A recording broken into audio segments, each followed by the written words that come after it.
নিরাপত্তারক্ষীকে রাস্তায় ফেলে মারধর, প্রিন্স আনোয়ার শাহ রোডে উত্তেজনা, ক্যাফেতে অবৈধভাবে হুক্কা পার্লার চালানোর অভিযোগ।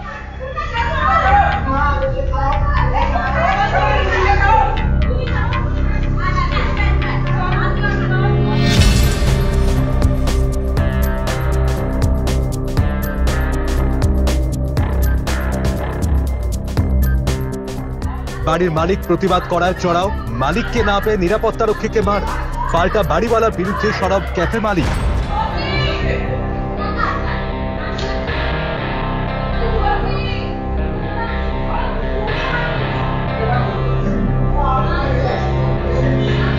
চুক্তির বাইরে টাকা দাবি করার অভিযোগ, টাকা না দিলে মিথ্যে মামলার হুঁশিয়ারির অভিযোগ। থানায় অভিযোগ দায়ের দুপক্ষের। এই হাতটা দেখি, এই তো কেটেছে, গোপের এখানেও রক্ত, আর এই যে জামা ছিঁড়ে দিয়েছে, জামা ছিঁড়ে দিয়েছে, আর এই হাতের রক্ত, এই তো হাতের নোকে এখানে রক্ত বেরোচ্ছে।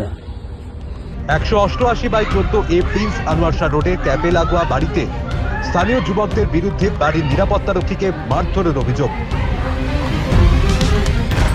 রবিবার রাতে দু তরফেই লেক থানায় অভিযোগ দায়ের হয়।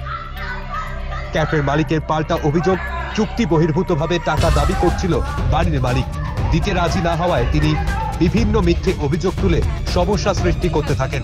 এমনকি ক্যাফের সিসি ক্যামেরা নষ্ট করা হয় বলেও অভিযোগ ওঠে। আর এই যে জামা ছিঁড়ে দিয়েছে, জামা ছিঁড়ে দিয়েছে, আর এই হাতের রক্ত, এই তো হাতের নোকে এখানে রক্ত বেরোচ্ছে।